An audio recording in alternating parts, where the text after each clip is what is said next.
नमस्कार मित्रांनो, मी अमर स्पर्धा मित्र चॅनलमध्ये आपलं सर्वांचं स्वागत करतो. मित्रांनो, लर्न इंग्लिश टू स्टोरी या सिरीजच्या माध्यमातून आज आपण एक नवीन स्टोरी घेऊन आलो आणि स्टोरीचा पार्ट आहे आपला 61 नंबरचा.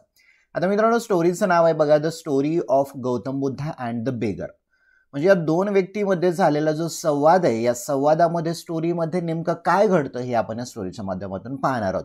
यातून मित्रांनो तुमचे पार्ट ऑफ स्पीच तसेच व्होकॅब्युलरी सुद्धा इम्प्रूव्ह व्हायला मदत होणार आहे. चला तर मित्रांनो, वेळ न दवडता आपल्या व्हिडिओला सुरुवात करूया आणि आपण जर नवीन असाल तर चॅनलला सबस्क्राईब करा. बघा, स्टोरी स्टार्ट होते.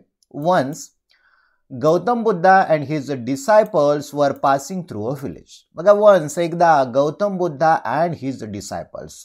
मित्रांनो, डिसायपल्स म्हणजे शिष्य. गौतम बुद्ध आणि त्यांचे शिष्य वर पासिंग थ्रू अ विलेज, एका गावामधून आपण पास होत होते म्हणजे जात होते. एकदा गौतम बुद्ध आणि त्यांचे शिष्य एका गावामधून जात होते. ॲज दे वॉक्ड, जसं ते जात होते, they encountered a poor beggar sitting by the road side. As they walked, आहे की नाही, जसं ते जात होते, दे एन्काउंटर्ड. सिंपल पास्ट रचना मित्रांनो. सब्जेक्ट झाला दे एन्काउंटरचं, व्ही2 झालं एन्काउंटर. या एन्काउंटरचा अर्थ होतो दोन व्यक्तीची अचानकपणे झालेली भेट. मग ज्या वेळेला ते गौतम बुद्ध आणि त्यांचे शिष्य जात होते त्यावेळेला त्यांची अचानक एक भेट झाली. कुणाशी? बघा, अ poor beggar sitting by road side. A poor beggar, beggar म्हणजे भिकारी, एक गरीब भिकारी sitting by the road side. बघा, रोड साईड म्हणजे रस्त्याच्या बाजूला, बाय म्हणजे कडे. म्हणजे गौतम बुद्ध आणि त्यांचे शिष्य एकदा एका गावामधून जात होते. गावामधून जात असताना रस्त्यामध्ये त्यांना एका गरीब भिकारी, जो की रस्त्याच्या बाजूला बसलेला होता, त्याची भेट झाली. The beggar looked weary and hungry. बघा, the beggar looked weary and hungry. तो बेगर कसा दिसत होता? बघा, वियरी, वियरीचा अर्थ होतो मित्रांनो थकलेला. वियरी म्हणजे काय? थकलेला. आणि हंग्री म्हणजे भुकेला. इथे सुद्धा सिंपल पास. ज्यावेळेला त्या भिकाऱ्याकडे त्यांनी पाहिलं त्यावेळेला तो भिकारी कसा? वियरी, थकलेला, आणि हंग्री, भुकेला, म्हणजे त्याला भूक लागलेली होती असं दिसत होता. हिज क्लोथ्स वर torn and dirty. His clothes, त्याचे कपडे कसे होते? बघा, कपडे टॉर्न. मित्रांनो, टिअरचा अर्थ होतो फाडणे, टिअरचं व्ही2 झालं टॉर्न. म्हणजे त्याचे कपडे कसे होते? फाडलेले होते. आणि कपडे डर्टी होते, घाणेरडे होते. आता मित्रांनो बघा, इथे क्लोथ्स प्लुरल आहे म्हणून इथे वर आलेला आहे. ओके, म्हणजे अनेक वचनी सब्जेक्ट समोर अनेक वचनी मॉडेल ऑक्सिलरी. पुढे बघा, seeing Buddha and his followers he raised his hand and ask for help. बघा, सीइंग बुद्धा म्हणजे गौतम बुद्धाकडे बघून आणि त्यांच्या शिष्यांकडे, फॉलोअर्स म्हणजे शिष्य, गौतम बुद्ध आणि त्यांच्या शिष्याकडे बघून त्या माणसाने त्याचे हात काय केले? रेज केले. म्हणजे काय? उंचावले. हे raised his hands and ask for help म्हणजे मदतीसाठी किंवा काहीतरी त्याला भिक्षा मिळावी या उद्देशाने त्या भिकाऱ्याने त्याचे हात उंचावले. कुणाकडे बघून? तर गौतम बुद्ध आणि त्यांचे जे अनुयायी होते त्यांच्याकडून, आणि काहीतरी भिक्षा मागितली. पुढे बघा काय होतं. One of Buddha's disciples immediately offered the beggar some food. बघा, one of Buddha's disciple, Buddha's apostrophes लागले मित्रांनो इथे. याचा अर्थ होतो चाचीचे. कुणाचं तरी पोझिशन सांगायचंय, मालकी सांगायचंय, तेव्हा ॲपोस्ट्रॉपियस वापरण्यात येतो. मग वन ऑफ बुद्धाज डिसायपल म्हणजे गौतम बुद्धांच्या अनेक शिष्यांपैकी कुणीतरी एकाने इमिडिएटली, लगेच, त्या भिकाऱ्याला सम फूड, काही अन्न त्या भिकाऱ्याला ऑफर केलं, देऊ केलं. The beggar, however, looked at Buddha and asked, "Why am I so poor? Why do I suffer while others live in luxury? Can you tell me the reason for my hardship?" मग बघा, भिकाऱ्याला त्या गौतम बुद्धाच्या एका शिष्याने भिक्षा दिली, दान दिली. मग तरी पण बघा, हाऊएव्हर द बेगर, हाऊएव्हर म्हणजे तरी पण त्या भिकाऱ्याने, लुक्ड ॲट बुद्धा, तरी पण त्या भिकाऱ्याने गौतम बुद्धाकडे पाहिलं, अँड आस्क, विचारलं, "Why am I so poor?" मी का गरीब आहे. Why do I suffer while others live in luxury? मी का सफर करत आहे, त्रस्त करत आहे, किंवा मी जीवन कसं कठीण परिस्थितीमध्ये काढत आहे ज्या वेळेला इतर लोक लक्झरीमध्ये त्यांचं आयुष्य आरामदायक परिस्थितीमध्ये घालत आहेत, तर मग मीच का सफर करत आहे, दुःख सोसत आहे. कॅन यू टेल मी, तुम्ही मला सांगू शकता का, the reason for my hardship, माझ्या हार्डशिपचं, माझ्या कठीण समयाचं तुम्ही मला कारण सांगू शकता का, असं त्या भिकाऱ्याने गौतम बुद्धाला विचारलं. पुढे बघा काय होतं. Buddha smiled gently and replied, your suffering is due to your actions in the past. Buddha smiled gently, Gautam Buddha हसले. जंटली म्हणजे हळुवारपणे किंवा सौम्यपणे. गौतम बुद्ध त्याच्या या वक्तव्यावरती हळुवारपणे हसले आणि त्याला रिप्लाइड केला. REPLY, रिप्लाय म्हणजे उत्तर देणे, रिप्लायचा व्ही2 झाला रिप्लाइड, आणि त्याला उत्तर दिलं. Your suffering is due to your actions in the past. तुम्ही जे सफर करत आहात, त्रस्त आहात, ते कशामुळं? तर तुमच्या भूतकाळामध्ये घडलेल्या तुमच्या कृतीमुळं तुम्ही आता जेवढं काही सफर करत आहात. परंतु you have the power to change your future. परंतु यू हॅव द पॉवर. एखादी गोष्ट तुमच्या जवळ असणे यासाठी तुम्ही हॅव आणि हॅजचा वापर करू शकता. सध्या समजा मी म्हणलं माझ्याजवळ माऊस आहे, तर आय हॅव माऊस असं म्हणेल मी. ओके, या पद्धतीने. तुझ्याजवळ असेल, ठीक आहे नाही, तर यू हॅव. तिच्याकडे असेल तर शी हॅज. म्हणजे ही शीट किंवा सब्जेक्ट सिंग्युलर असेल तर त्याच्यासमोर हॅज घ्यायचं, आणि I we you they plural असेल तर त्याच्यासमोर हॅव घ्यायचं. ओके, भूतकाळात एखादी गोष्ट तुमच्याकडे असेल तर हॅड घ्यायचं, भविष्यामध्ये असेल तर शाल हॅव किंवा विल हॅव. ते येते बघा, यू हॅव द पॉवर. तुझ्याजवळ सामर्थ्य आहे. To change your future. तुझं भविष्य बदलण्याचं सामर्थ्य तुझ्याजवळ आहे. कसं? By changing your thoughts and actions today. By changing your thought. तुझे जे थॉट आहेत, तुझे जे विचार आहेत, तुझ्या ज्या ॲक्शन आहेत, त्या कृती आहेत, त्या कृती किंवा तुझे विचार आज बदलून तू तुझं आयुष्य बदलू शकतोस, असं गौतम बुद्ध त्या भिकाऱ्याला म्हणाले. The beggar was puzzled. मग हे ऐकल्यानंतर तो बेगर पझल्ड झाला, गोंधळून गेला. वॉज नंतर फित्री वापरले मित्रांनो, ही सिंपल पास्टची पॅसिव्ह व्हॉइस रचना आहे. The beggar was puzzled. तो भिकारी गोंधळून गेला. And asked. आणि विचारला, व्हॉट कॅन आय डू. मी काय करू शकतो? I have nothing. बघा, आय हॅव नथिंग.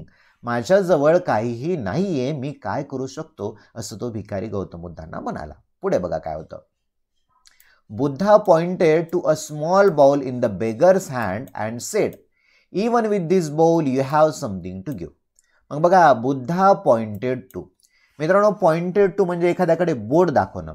मग गौतम बुद्धांनी त्या भिकाऱ्याजवळ असणारा जो स्मॉल बाउल होता, बाउल म्हणजे वाटी किंवा भिक्षा मागण्याचं पात्र, त्या बुद्धांनी त्या भिकाऱ्याकडे जे भिक्षेचं पात्र होतं त्याच्याकडे बोट दाखवलं, ठीक आहे नाही, त्याच्या हातामध्ये त्याच्याकडे बोट दाखवलं. And sed.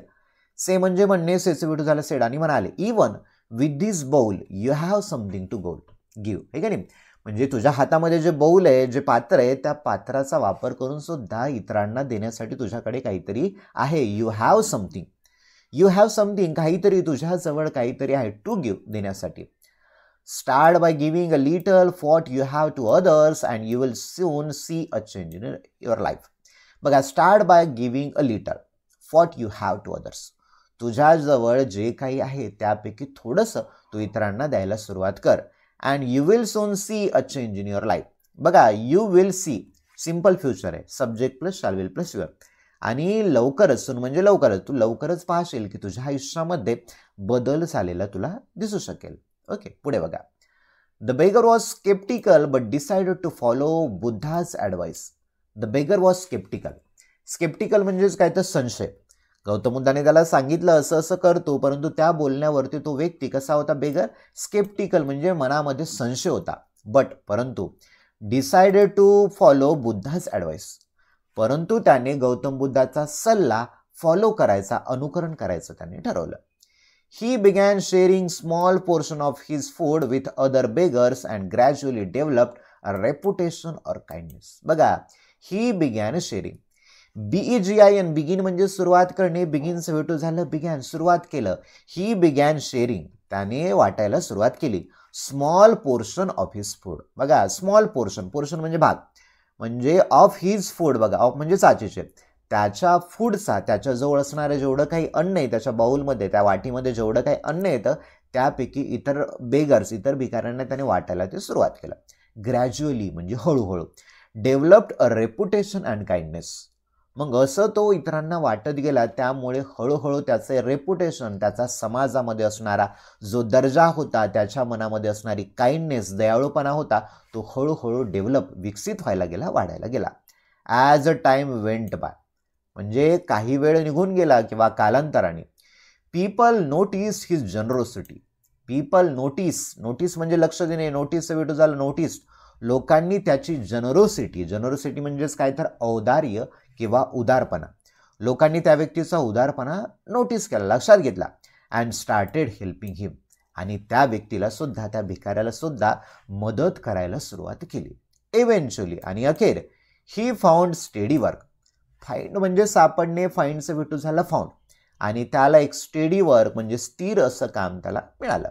And his life transform, आणि त्याचं जीवन ट्रान्सफॉर्म झालं, बदललं. As he continued to give whatever little he had.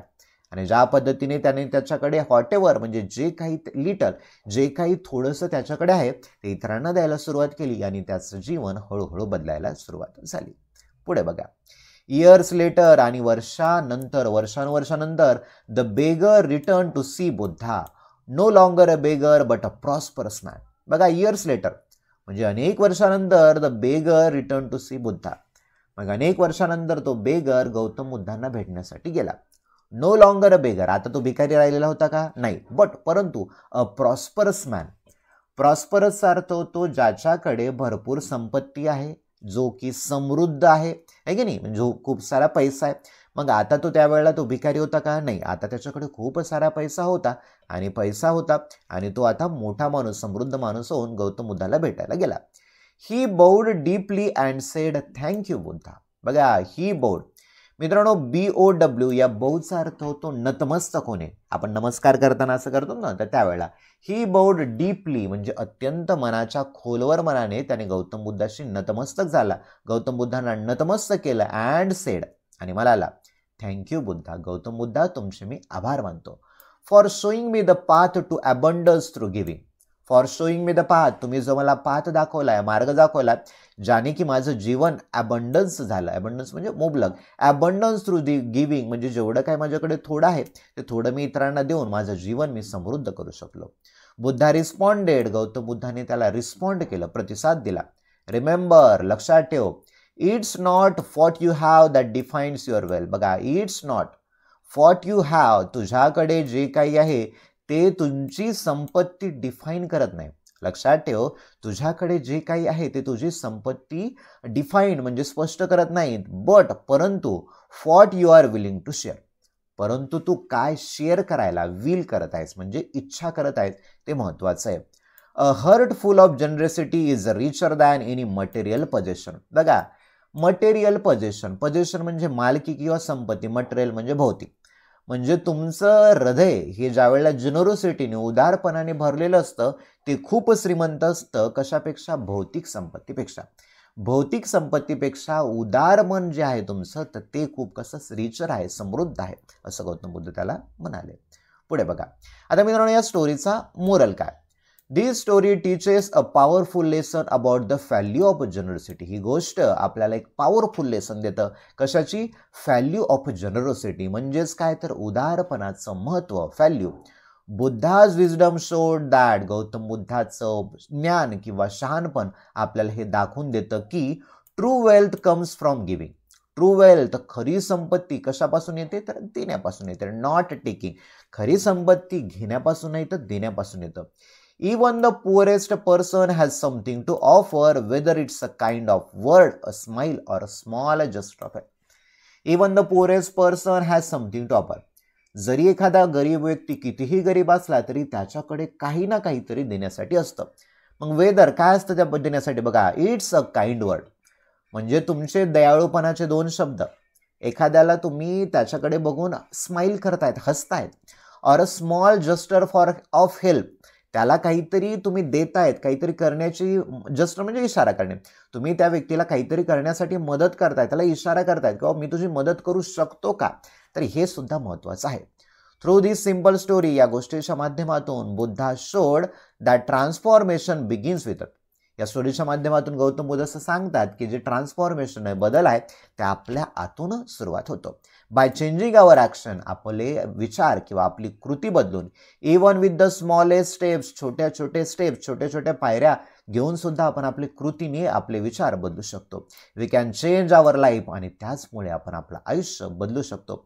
कॅनचा अर्थ होतो शकणे, एखादी गोष्ट करू शकतो. कॅन नंतर नेहमी फी1 येतं, सब्जेक्ट प्लस कॅन प्लस फी1, एखादी गोष्ट करू शकतो सांगण्यासाठी. म्हणजे we can change our life, आपण आपलं जीवन बदलू शकतो. And the world around us, आणि आपल्या भोवती असणारं जग हे सुद्धा बदलू शकतो.